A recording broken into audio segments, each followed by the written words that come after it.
14 साल की नीलिमा अजीम और शास्त्रीय नृत्य शैली, ये कारनामा कैसे हुआ? हम तो छोटे छोटे थे, हमें तो किसी चीज़ की समझ तो सवाल ही नहीं था। स्कूल में थे, मस्ती करते थे। बुलाया उन्होंने और कहा कि भाई बहुत इम्पोर्टेंट एक फ़ोटोशूट है और तुम्हें चुना गया है उसके लिए। उसमें वो एक पूरा सेक्शन था जो मिस्टर अमिताभ बच्चन ने लॉन्च किया और मेरे बेटे शाहिद को बुलाया गया उसके लिए। नेचुरली वो फैमिली लाइनेज की वजह से, जो शाहिद को पता नहीं था, वो बहुत बेपर गया था मेरे को कि बताया तो कीजिए और इतनी बड़ी बात आप। मैं सोचा मैं क्या कर रहा हूँ यहाँ।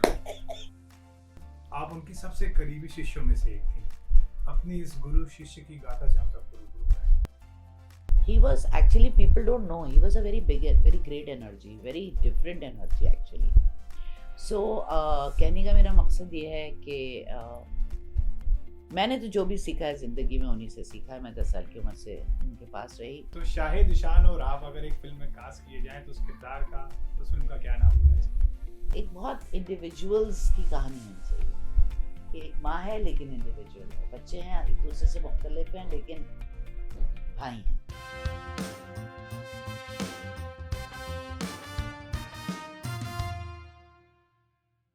प्रसिद्ध लेखिका ममता कालिया की एक कविता है और जो हमारे आज के खास मेहमान के लिए मद्देनजर, और वो कुछ इस तरह है। जैसे जैसे लड़की बड़ी होती है उसके सामने दीवार खड़ी होती है। क्रांतिकारी कहते हैं कि दीवार तोड़नी चाहिए, और लड़की है समझदार, वो दीवार पर लगाती है खूंटियां, पढ़ाई लिखाई और रोजगार की। और फिर एक दिन धीरे से उन पर पांव धरती दीवार की दूसरी तरफ पहुंच जाती है।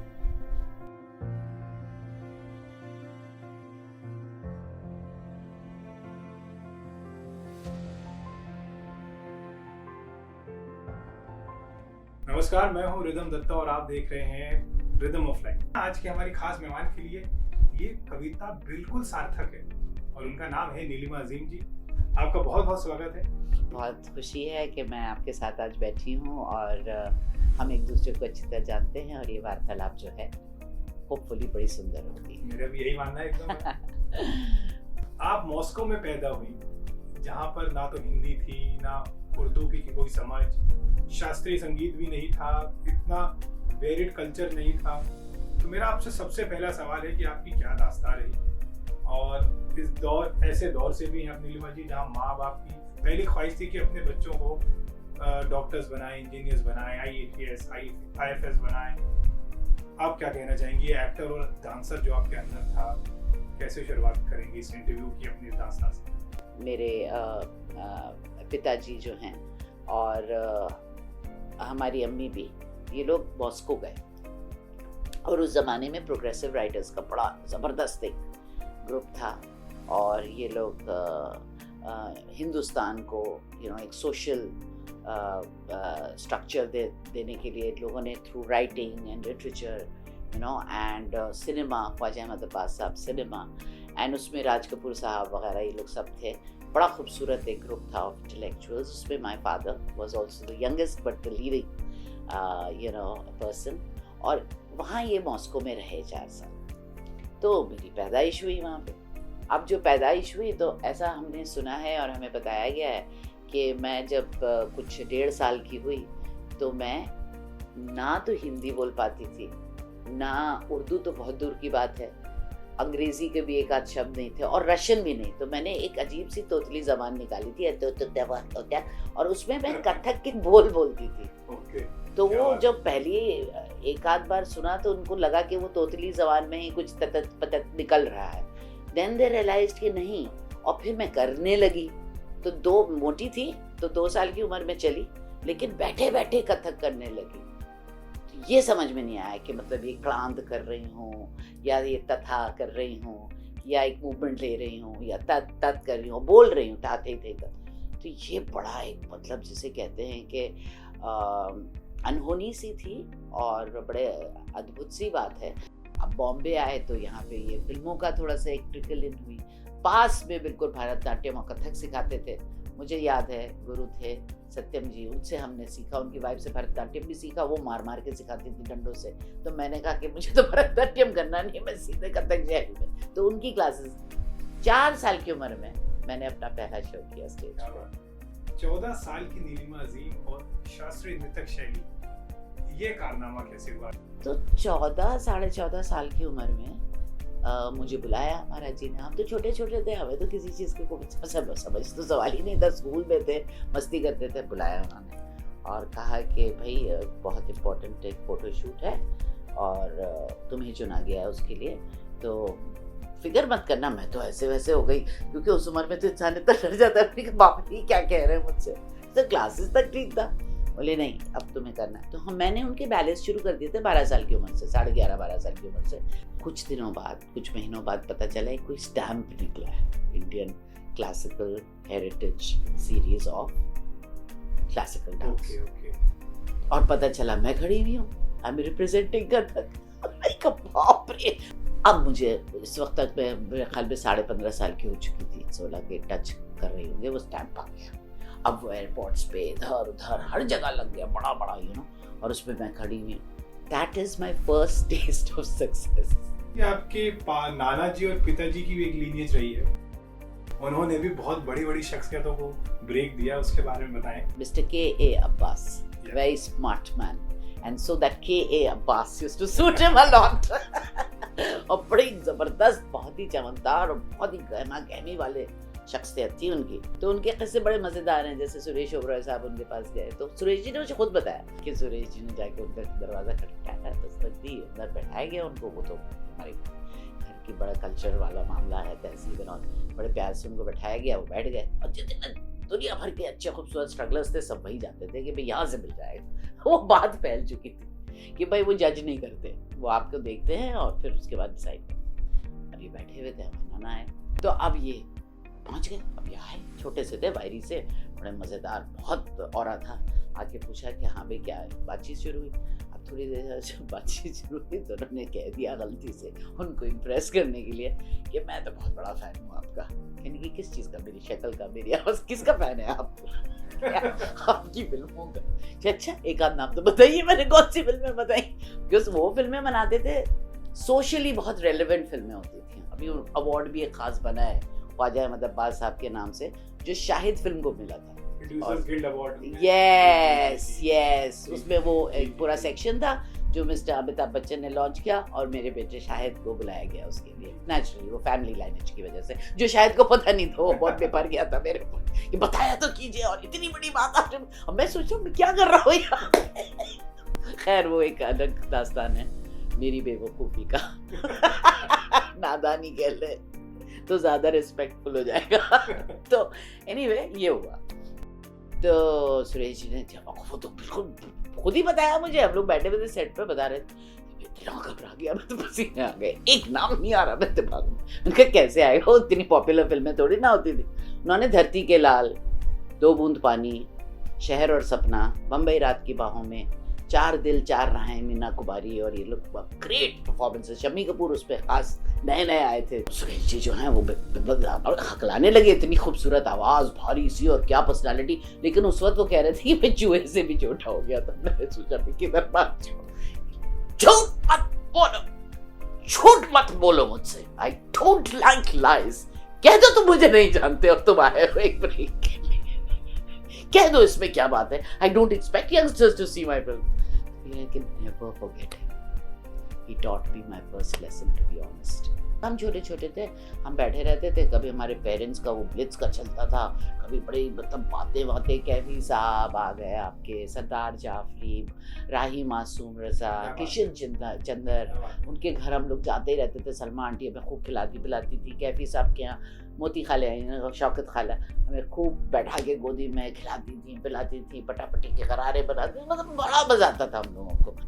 दिल्ली से मुंबई में आप अपनी जर्नी बताएं, उस क्या ऐतिहासिक कहानियां थी, फिर वो तलाश और शहनाज के किरदार से जो आपको इतनी लोकप्रियता मिली, उसके बारे में जरूर बताएं। वो मेरा फाउंडेशन स्टोन है। जैसे कि मेरे गुरु हैं नृत्य में, संगीत में, वैसे ही आप ये समझिए कि लेक टंडन और Revathi Saran Sharma, always be very very grateful to them कि उन्होंने मुझे ये ब्रेक दिया। फिर वही तलाश जो कि मैं कर नहीं रही थी, because I was going through a little rough patch in my life and I kind of felt कि ये टू मच हो जाएगा मेरे लिए, I need to focus on things. But on other things, personal things, but मैंने ultimately कर ही लिया, क्योंकि लेक जी को हर जगह, यहाँ नादरा ज़हीर बब्बर, राज बब्बर, शबाना वगैरह वगैरह वगैरह सब फिर वहाँ पहुँचे। फिर उनको पता चला कि और वहाँ के जो बहुत ही ज़बरदस्त actor national school of drama के, उन लोगों ने सबने ये कहा कि आप नीलिमा को ही लीजिए शहनाज। अब वो जब मुझसे मिले तो मैं बड़ी चुप चुप थी, तो उनको लगा कि पद्मा का रोल मुझे करना चाहिए, जो कि खामोश सी लड़की थी उस कहानी की।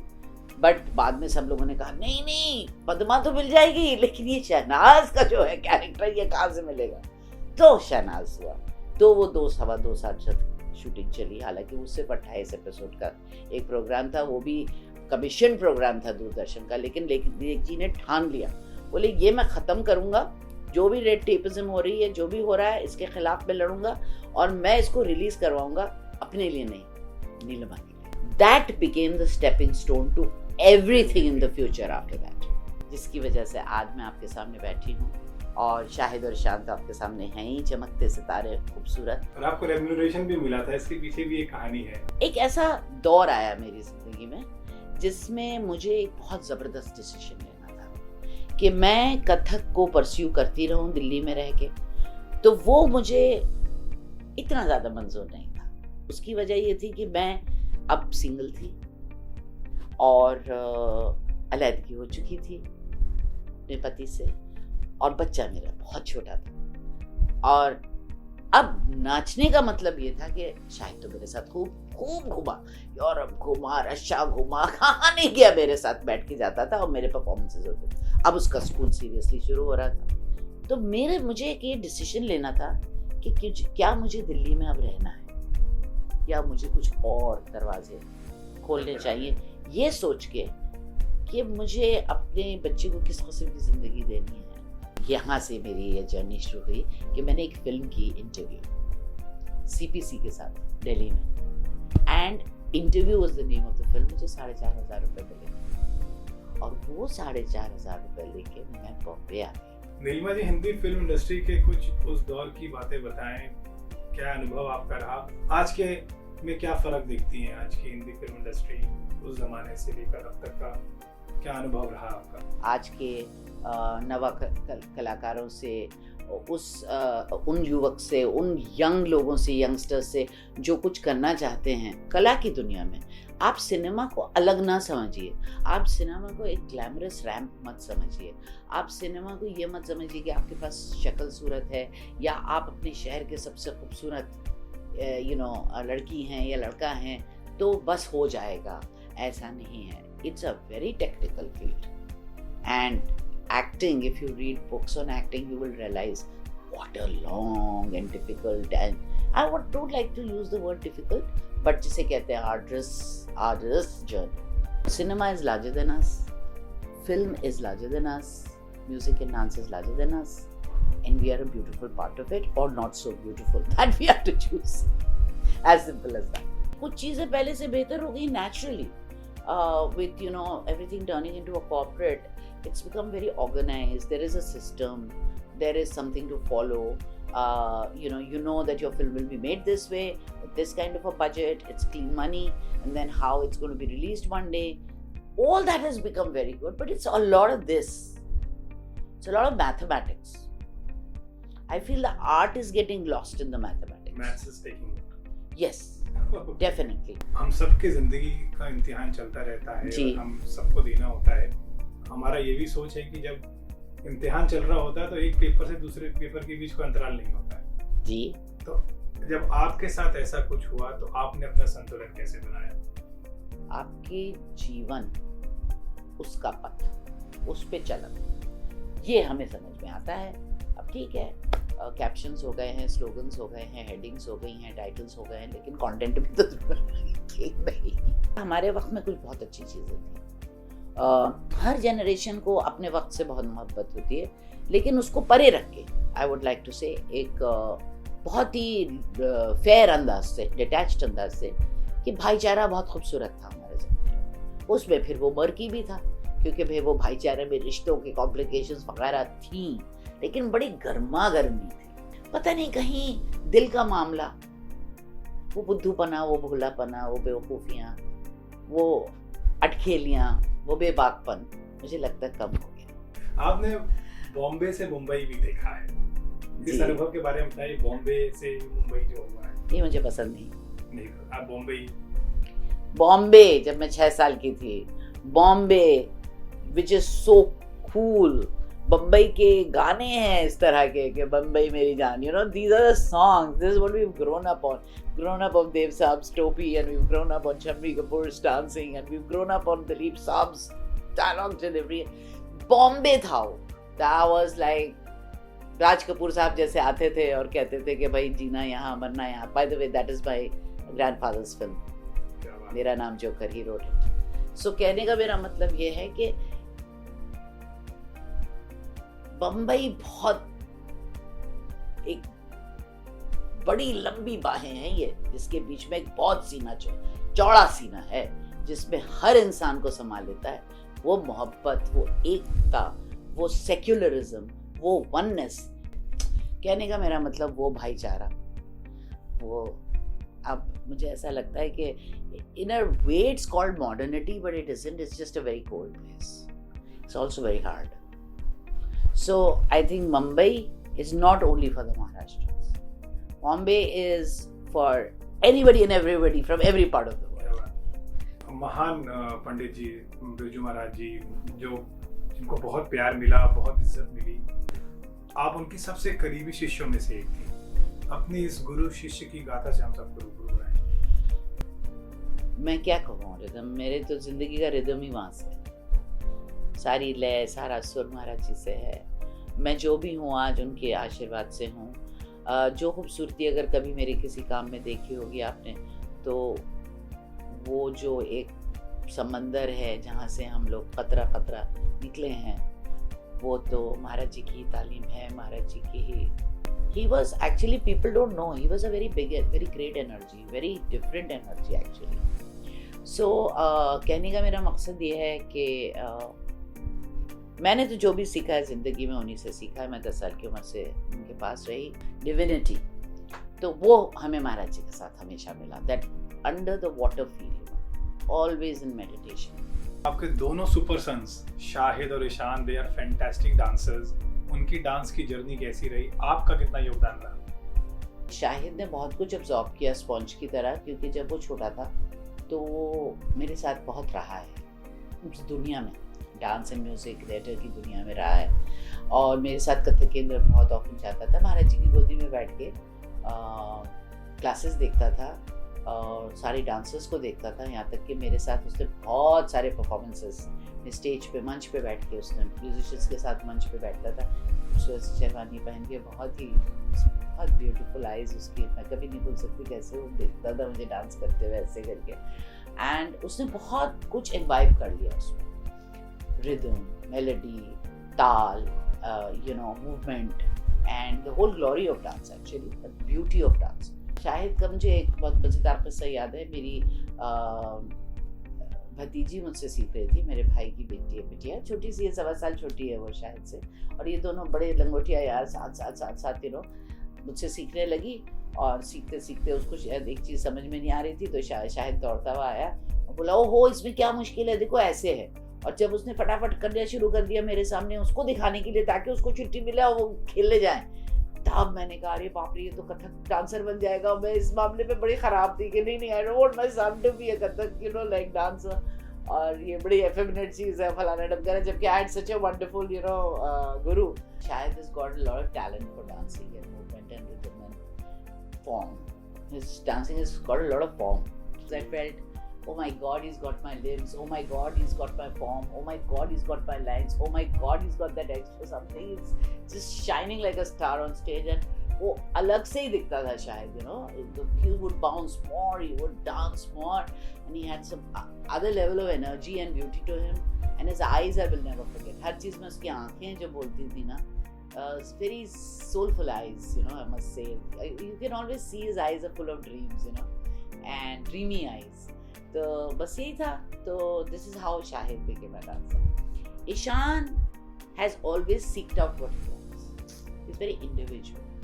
So he did 1 year, OYP with Shamak Tower, and after that he chose to follow dancers. There are Lay Twins, they're Yes, French, yes, and fabulous Fabulous dancers. Then he met them also when they came performed to with India. them. Yes, Yes. and then they did a little thing together, which Yes. in fact it is Shahid who recorded that on his phone. So that is the time when Shahid actually recorded that part where Ishan danced with them, and they were so complimentary. They said, you know, he's doing it exactly like us, and it's true. You know, it's for everyone to see. There's a video on it. And so Ishan has been very exploratory, and I would say he has an element of finding his own path and doing his own thing, which is a little different from all of us. So it's very interesting to see. Shahid is an evolved dancer, and Ishan is always going to surprise you because he's so experimental. Mother के पास अपने बच्चों का best report card होता है। आप अपने दोनों बच्चों का रिपोर्ट कार्ड अगर आज देखती हैं तो कितनी खुश महसूस करती हैं, और क्या उनको बताती हैं कि अब इस रिपोर्ट कार्ड की ग्रेडिंग और होनी चाहिए, या जो कर रहे हो बहुत अच्छा है? मैंने अपने बच्चों से दोस्ती हमेशा रखी, एक उम्र की, तो हम लोगों की बातें होती हैं और बहुत ही इनफॉर्मल डिस्कशंस होते हैं। जब उनका दिल चाहता है वो मुझसे कुछ शेयर करते हैं, कभी कुछ पूछना चाहते तो पूछ लेते हैं।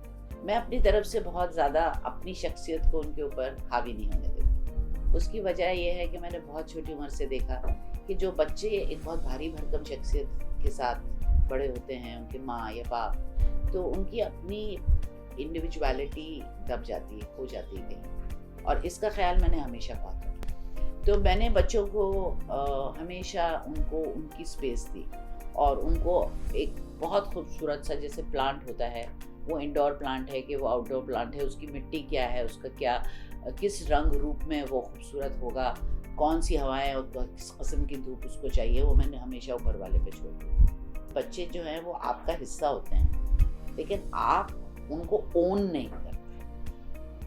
और मैं ये समझती हूँ कि आप किसी भी चीज़ को उसके पानी में डाल दो बस। जब उनको एक दोस्त की ज़रूरत हुई, जब उनको लगा कि ये हो सकता है उससे ज़्यादा वो बेहतर है जगह पे बताने के लिए कि what do they think about me और माय आर्टिस्टिक साइड और my work, my journey, my being as a mother also or as an artist also.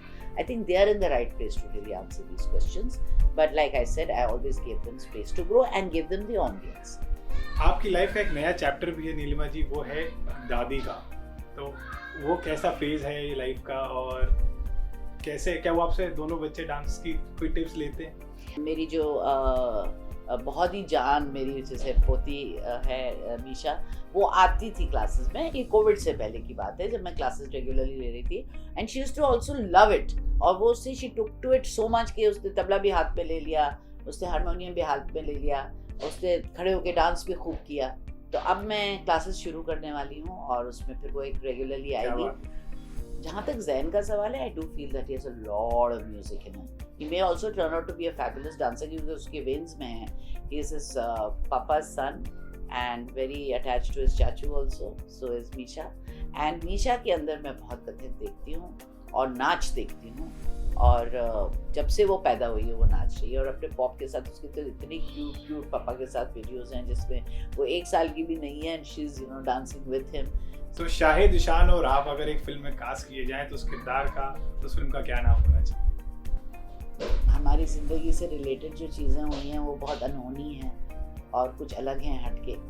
तो इसी तरह से खूबसूरत से मैसेज अगर उस फिल्म से, उस पूरी कहानी के थ्रू, नॉट थ्रू ये कि बड़ा उसको बोला जा रहा है या प्रोमिनेंटली उसको वो किया जा रहा है, एक बहुत इंडिविजुअल्स की कहानी होनी चाहिए कि एक माँ है लेकिन इंडिविजुअल है, बच्चे हैं एक दूसरे से मुख्तलिफ हैं लेकिन भाई हैं। तो कुछ इस तरह से अगर रियल लाइफ में से कुछ चीज़ें लेते हुए और फिर सिनेमैटिकली उसको ट्रांसलेट किया जाए और एक आर्टिस्टिक जर्नी भी हो उसमें, तो बड़ा मज़ा आएगा। नीलिमा जी, ये समय ही होता है जो हर इंसान को बड़ा बनने का मौका देता है, और समय ही होता है जो थोड़ी पहचान ले लेता है। तो ये जो 2 फेर हैं समय के, आप अपने आप को कहाँ देखती हैं और आपकी रिदम ऑफ लाइफ क्या है?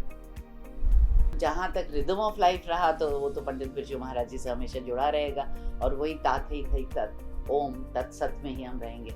और जहाँ तक समय का सवाल है, तो देखिए ये तो आप पे डिपेंड करता है। बहुत सी चीज़ें ऐसी हैं जो खुदा देता है, जो विशाल होती हैं, जो आपके काबू में नहीं होती, लेकिन वो कनेक्टिविटी स्पिरिचुअल अगर हो तो हर चीज़ जो है वो अपनी है। आपका खुदा, आपका भगवान आपके अंदर है, वो आपके सत्य आपको बताता है। तो अगर आपकी कोई शोहरत मिलती है, शोहरत के साथ साथ आप नामचीन हो जाते हैं और हर चीज़ आपको मिलने लगती है दुनिया की, और आप दीन को भूल जाते हैं कि इससे बड़ी बहुत बड़ी चीज़ है यूनिवर्स, और आप उसमें एक छोटा सा स्पेक है। तो जब आप उससे जुड़ते हैं तो एक्चुअली आप बहुत विशाल हो जाते हैं। तो मैं ये समझती हूँ कि जब इंसान एक बहुत खूबसूरत बड़ी सी चीज़ का एक हिस्सा होता है तो वो हमेशा खुश रहता है, और वो गिनता नहीं कि आज मेरे पास कितने पैसे आए, आज मैं कितना बड़ा हो गया, मेरी गाड़ी कौन सी है, मेरा घर कौन सा है, मैं जब चलता हूँ तो मेरे पीछे कितने लोग, जब मेरी महक, मेरी खुशबू, जब वो मैं करना बंद कर देता, मैं ही बन जाता है। फिर वो एक गाय और बकरी की तरह सबके साथ चलता है और वो समझता है कि मैं कुछ हूँ, लेकिन एक्चुअली हम कुछ नहीं हैं। हम सिर्फ एक बहुत बड़े मकसद का छोटा सा खूबसूरत सा हिस्सा है। बहुत बहुत शुक्रिया आपका, और ये मौका जब आपने मुझे दिया, इतना सीखने को मिला मुझे, और ये समय मैं नहीं भूलूंगा। ये मेरी रिदम रही है। और मैं सब बच्चों से यही कहूँगी, जो यंगस्टर्स हैं, जो यूथ है, और मैं यही कहना चाहूँगी कि बस शागिर्द ही बन के रहिए ज़िंदगी में, कुछ बनिए मत, शागिर्द बन के चलिए, हमेशा सीखते ही रहिए और आखिरी पल तक भी शागिर्द रहिए। तो ये थी समय पर विजय पाने वाली फनकारा नीलिमा अजीम जी, जिनका जीवन किसी प्रोत्साहन से कम नहीं है। और नीलिमा जी के जीवन से ही मुझे मेरे पीके बाबा की एक बात याद आ गई, जो मुझे अक्सर कहते हैं। वो कहते हैं कि रिदम बाबू, अगर जीवन में लाइफ का रिपोर्ट कार्ड जानना है तो सिर्फ एक बात से आपको पता चल जाएगा, वो ये कि आप पहले के मुकाबले अब जीवन में कितना खुश हैं। जवाब मिलते ही जीवन की रिपोर्ट कार्ड और उसकी प्रोग्रेस का भी पता चल जाएगा। तो आप इस बात का ध्यान रखिए, और साथ ही साथ हमारे शो को देखते रहिए। मिलेंगे हम अगले एपिसोड में, तब तक आप स्वस्थ, व्यस्त, मस्त, चुस्त रहिए, और हमारे इस चैनल को जरूर सब्सक्राइब करिए। और महारानी 2 का सीजन आने वाला है, क्या हम आपको उसमें देखने वाले हैं, और कैसा होने वाला है ये सीजन? डेफिनेटली महारानी सीजन 2 बहुत अच्छा होने वाला है। मैंने उसकी स्क्रिप्ट पढ़ी है, पहले से बेहतर है, बट अनफॉर्चुनेटली मैं उसका पार्ट नहीं हूँ इस बार, और मैं नहीं कर रहा हूँ। लेकिन I wish all the best to the entire team. I enjoyed the first season working with them, it was a great pleasure working with them.